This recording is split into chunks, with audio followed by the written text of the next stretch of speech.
Charlie, I'm really hot! Salut les poulettes, comment ça va? J'espère que vous êtes en forme. Aujourd'hui, je suis de retour avec une nouvelle vidéo, nouveau concept, mais je vous mentirai pas, c'est pas mon idée, c'est vraiment un abonné qui m'avait proposé ça dans les commentaires sur une dernière vidéo et j'avais trouvé vraiment ça génial de faire une espèce de dictionnaire beauté. Donc c'est quoi un dictionnaire beauté? En fait pour moi c'est tout simplement une espèce de lexique avec des termes, des expressions, des mots cosmétiques que des fois les gens comprennent pas trop. Donc peut-être que vous êtes une experte puis que vous allez tout savoir déjà qu'est-ce que je vais raconter dans la vidéo, ça se peut très bien. Si oui, je m'en excuse, je vais vous avoir fait perdre genre 10 minutes de votre vie. Ah non! Mais sinon, je trouvais que c'était quand même une bonne idée pour les filles qui sont plus débutantes ou qui ont des questionnements, des choses qui sont pas sûres, qui ont jamais la chance de demander à quelqu'un. Donc bref, j'espère vraiment que la vidéo va être utile pour vous et je suis vraiment allée avec les questions qu'on me pose le plus souvent et j'ai séparé ça en deux catégories, le maquillage et les soins. Et si jamais vous avez encore des questionnements, si vous voulez savoir par exemple plus sur les ingrédients ou d'autres choses, je vous invite à aller sur mon blog, c'est maquillagecynthia.com, vous le savez. Je vais mettre vraiment plus d'infos là, puis je compte même faire une section que je vais mettre à jour régulièrement avec des termes. Puis si jamais vous avez encore d'autres questions, ben laissez-les en barre d'infos. Non, c'est pas ça. Si jamais vous avez encore des questions, laissez-les en commentaire sous la vidéo, puis ça va me faire plaisir de vous répondre. Donc je pense que c'est ça. Oui. Donc on va commencer tout de suite.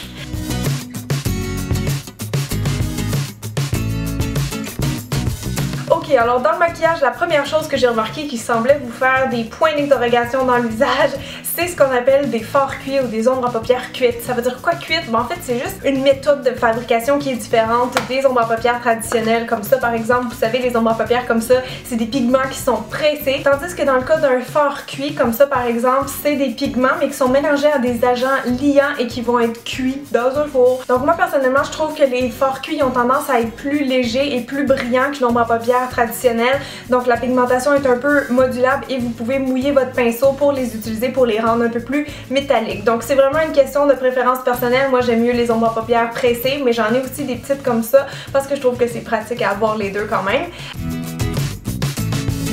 Parfois aussi on me demande c'est quoi un crayon colle ou un crayon Kajal. En fait ça revient un petit peu au même, c'est des crayons qu'on peut mettre dans la muqueuse de l'œil, donc à l'intérieur des yeux. Ça c'est des crayons qui sont assez doux, assez riches aussi pour aller marquer l'intérieur des yeux. Maintenant vous en avez dans toutes les marques, là. Moi j'en ai un ici de Rimmel qui fonctionne très bien. J'en ai dans Lancôme, dans Annabelle. Bref, ça va toujours être spécifié que c'est un colle ou un Kajal. Normalement les Kajal c'est plus les gros crayons qui sont comme en triangle, un peu vraiment plus à l'ancienne. Mais sinon si vous avez un crayon que ça dit juste crayon pour les yeux, eyeliner, normalement c'est parce qu'il n'est pas fait pour mettre à l'intérieur des yeux.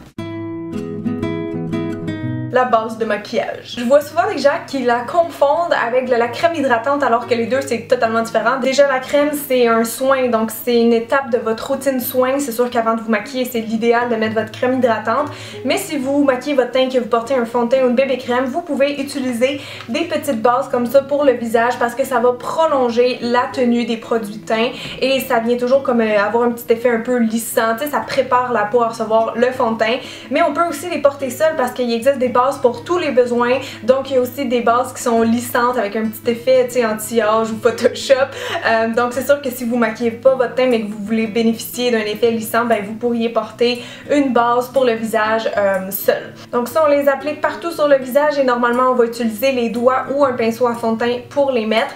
Et il existe aussi des bases pour les yeux et pour les lèvres qui encore là ont le même but, c'est-à-dire faire tenir vos produits maquillage plus longtemps. Donc il n'y a pas une texture vraiment qui est meilleure qu'une autre, c'est vraiment une question d'essai-erreur si on veut, de préférence personnelle.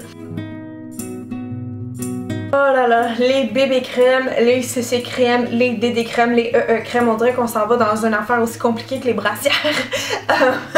Sérieusement, les bébés crèmes, quand ils ont lancé ça, les gens comprenaient déjà moyen. Alors là, quand ils ont lancé CC crèmes, DD crèmes et j'en passe, je comprends que les gens peuvent être un petit peu mélangés avec ça. Donc je vais vous expliquer. Si on parle de la base, il y a 10 ans, qu'est-ce qui existait? C'était les crèmes teintées. Ça, c'est tout simplement une crème hydratante avec un soupçon de fond de teint à l'intérieur. Donc ça hydrate et ça unifie.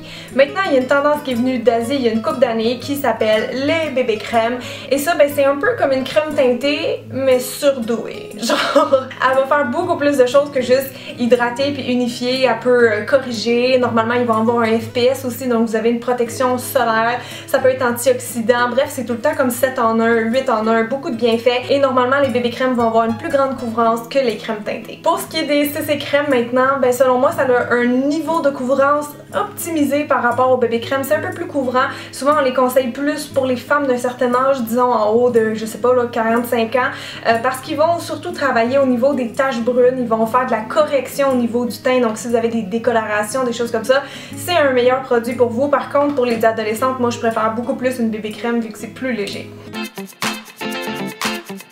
C'est quoi la différence entre un cache-cerne et un correcteur? Très important de le savoir parce qu'aujourd'hui, je pense que les gens mélangent un peu tout ça. Un cache-cerne, c'est vraiment fait pour cacher les cernes. Donc, on l'applique là ou, mettons, si on a des petits boutons, on peut y aller aussi. C'est supposé être la même couleur que notre peau ou un ton plus pâle. Donc, ça sert vraiment juste à cacher les cernes. Tandis qu'un correcteur, c'est si vous avez vraiment des problèmes de coloration au niveau du teint. Je sais pas moi, vous trouvez que vous avez le teint trop jaune ou vous avez des rougeurs, des choses comme ça. À ce moment-là, c'est que le fond de teint ou le cache-cerne ne va pas être suffisant pour cacher ces petites décolorations-là. Donc, il faut y aller avec un correcteur qui va corriger les couleurs de peau que vous aimez pas. Dans le fond, ça se base vraiment sur la théorie des couleurs complémentaires. Donc, par exemple, quelqu'un qui aurait des cernes vraiment bleues et qu'un cache-cerne beige, ça fait pas la job pour les cacher, il faudrait un correcteur orangé parce que quand vous mettez du orange sur du bleu, ça s'annule. C'est magique, c'est le pouvoir des couleurs. Bien sûr, après, si vous trouvez que c'est trop orange en dessous des yeux, à ce moment-là, vous pouvez ajouter un cache-cerne par-dessus pour venir faire une belle job. Donc ça, c'est vraiment plus un produit maquilleuse professionnelle. Je vous dirais, si vous n'avez pas de problème de couleur au niveau du teint, achetez juste un cache-cerne, ça va vous coûter pas mal moins cher. Les illuminateurs, c'est quelque chose que j'utilise fréquemment, que j'adore, mais je vois que c'est pas tout le monde qui comprend à quoi ça sert et je me mets à la place de quelqu'un qui est pas maquilleur et je peux très bien comprendre l'incompréhension. Pour moi, il existe deux types d'illuminateurs. Il y a ceux qui sont mat et il y a ceux qui sont brillants et on les met pas à la même place dans le visage et ils servent pas vraiment à la même chose. Les illuminateurs mat, ça ressemble à ça. C'est comme des espèces de cache-cerne, mais vous allez voir, ils ont comme tout un bout en pinceau comme ça, le plus connu étant, je crois, le touche éclat de Yves Saint Laurent. Donc ça sert à ajouter de la luminosité au visage, mais de façon naturelle. Donc ça, on les applique vraiment partout où il y a des zones d'ombre sur le visage parce qu'on veut les rendre comme moins creuses, moins profondes. Donc ça vient éclairer et rajeunir le visage et c'est parfait pour faire des retouches dans la journée. Les illuminateurs nacrés, au contraire, on va pas les mettre sur les zones d'ombre parce que ça aurait l'air fou un peu si on aurait des paillettes en dessous des yeux. On va plutôt les utiliser sur toutes les zones bombées, donc le haut de la joue, l'arête du nez, un peu dans le front, un peu en haut des lèvres. Là, le but, c'est vraiment de faire ressortir les traits que vous avez déjà, donc toutes les parties bombées vont paraître plus saillantes. Donc quelqu'un qui voudrait avoir plus de joues pourrait se mettre de l'illuminateur nacré sur le haut des pommettes. Donc ça sert vraiment à donner plus de brillance, plus d'éclat, mais alors là c'est moins naturel évidemment parce qu'on voit que ça brille, c'est plus métallique comme fini. C'est quoi la différence entre une poudre libre, une poudre compacte et une poudre minérale? Je vais vous expliquer tout ça. Alors d'abord, votre poudre minérale, normalement elle vient en format comme ça, libre, et en fait minérale c'est juste un terme pour dire que c'est naturel parce que ça vient des minéraux. Et quand vous pensez à minéraux, ça brille, hein? Donc faites attention avec ces poudres là parce que si vous les mettez dans votre visage, normalement au soleil on le voit, ça a un petit effet chatoyant, donc c'est à vous de voir si vous aimez ça ou pas, mais c'est des poudres qui vont plus laisser respirer la peau, qui sont très bien tolérées par les peaux sensibles, les peaux grasses mixtes aiment souvent ça aussi. Donc sinon la différence entre les poudres qui sont pas naturelles, disons les poudres compactes et les poudres libres. Donc les poudres compactes, il y en existe des transparentes comme celle-là en fait est blanche, mais si vous la swatchez vous allez voir que c'est vraiment transparent. La plupart sont colorées parce qu'on pourrait les porter seules ou par-dessus le fond de teint. Si vous portez votre poudre compacte seule, elle devrait avoir une couvrance légère à moyenne. Donc évidemment ça vient matifier la peau et ça égalise un petit peu. Donc la poudre libre évidemment elle est très volatile mais elle est aussi plus fine, il n'y a pas d'huile là-dedans, donc je trouve que c'est un meilleur choix pour les peaux mixtes ou grasses. Donc moi souvent je vais fixer mon maquillage avec ça et dans la journée si je dois traîner une poudre, je vais prendre une poudre compacte tout simplement. Donc voilà pour ces trois poudres là, si jamais j'étais pas assez claire, posez-moi des questions, mettez-moi au défi puis je vais essayer de vous répondre au meilleur de mes connaissances.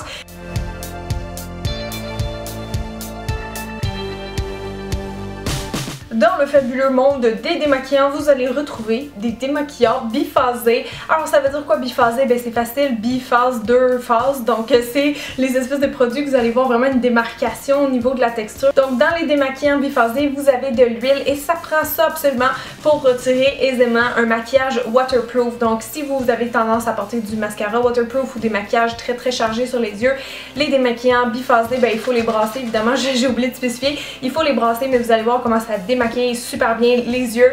Des fois les yeux sensibles ont plus de misère un peu avec l'huile, mais c'est bon pour tous les types de maquillage, c'est juste que c'est vraiment conçu pour enlever le maquillage waterproof. Maintenant, une eau micellaire. C'est quoi ça, une eau micellaire? Je me fais tout le temps poser des questions là-dessus. Les gens le confondent beaucoup avec le tonique pour le visage. C'est pas la même chose. Alors là, on parle vraiment d'un démaquillant. Une eau micellaire, c'est un démaquillant qui va faire yeux, visage et lèvres. Et comme vous le voyez, ben, c'est vraiment comme de l'eau. On pourrait s'y méprendre avec de la vraie eau du robinet. Donc c'est le fun parce que pour les filles, mettons, qui ont la peau grasse, qui aiment pas ça avoir la sensation d'une lotion sur leur peau après nettoyage, ben ça, on sent absolument rien. Ça fait juste rafraîchir un petit peu la peau.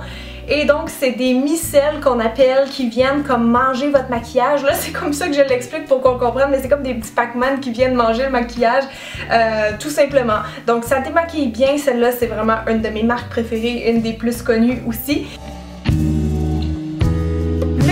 Tonique maintenant, c'est quelque chose que les gens n'ont pas souvent dans leur routine. Souvent je vois les filles, ils vont se laver le visage, mettre leur crème hydratante, mais le tonique c'est supposé être entre ces deux étapes là en fait parce qu'il va venir rééquilibrer le pH de la peau. Donc quand vous nettoyez votre peau, souvent elle est comme sèche, vous mettez ça et par dessus vous mettez votre crème. Et le tonique aussi c'est le fun pour enlever les résidus de maquillage qu'on voit pas. Par exemple des fois on vient se démaquiller avec un lait démaquillant et là on passe un petit peu de tonique sur une lotion et on voit qu'il reste encore du maquillage, surprise. Donc ça sert à ça, une lotion tonique.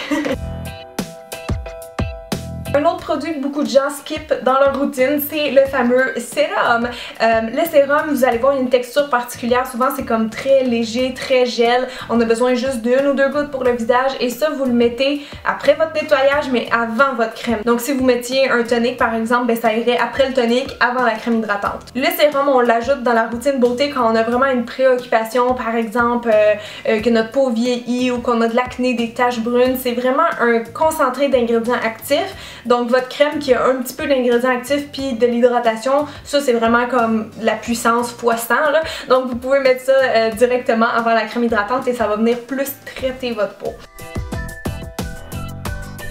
Avec la différence entre gommage, exfoliant et peeling. Honnêtement, je trouve que les trois mots, ça se ressemble pas mal, ça veut pas mal tout dire la même affaire, l'espèce d'exfoliation qu'on connaît toutes. Donc le gommage, en fait, ce qu'il fait, c'est qu'il va venir frotter doucement la peau pour activer le renouvellement cellulaire, activer la circulation sanguine, etc., enlever les impuretés. Ça vient vraiment comme faire une belle peau propre. Et normalement, quand on parle d'exfoliant, ben, c'est comme un produit qui va avoir des petites granules dedans qui vont venir frotter la peau, encore là dans le même but, là, déloger plus d'impuretés. Mais il existe des exfoliants mécaniques, donc avec des petites billes à l'intérieur, mais il existe aussi ceux physiques, c'est-à-dire qu'ils n'auront pas de granules mais qui vont quand même venir enlever les peaux mortes sur la peau. Donc ça se fait avec par exemple des acides de fruits si je me trompe pas. Et pour ce qui est des peelings, ben premièrement il y a les masques peel off. Ça c'est comme des masques qui sèchent en une couche qu'on peut venir comme arracher. On dirait qu'on s'arrache la peau, c'est très agréable. Et sinon quand on parle de peeling en général, c'est comme une espèce de masque exfoliant. Il n'y aura pas forcément des granules, mais ça vient vraiment justement gommer la peau puis enlever une couche de peau morte. Donc voilà, c'est comme ça que je peux l'expliquer, mais si je me trompe là, écrivez-moi dans les commentaires, c'est correct, je le prendrai pas mal. Hey, c'est tout les nanas! Oui, je vais vous appeler nana. Des fois j'utilise des mots français tellement je suis habituée de commenter, de parler tout le temps avec des françaises. Je pourrais essayer de vous saluer à la française, ça serait drôle. Attention, switch d'accent dans 3, 2, 1.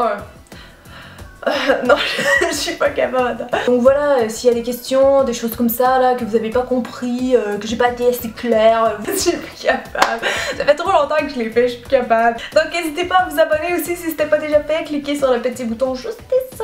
Alors merci beaucoup tout le monde, je vous fais des gros becs, bye! Bonne journée! Hey, tu sais pas quoi? Charlie bit me.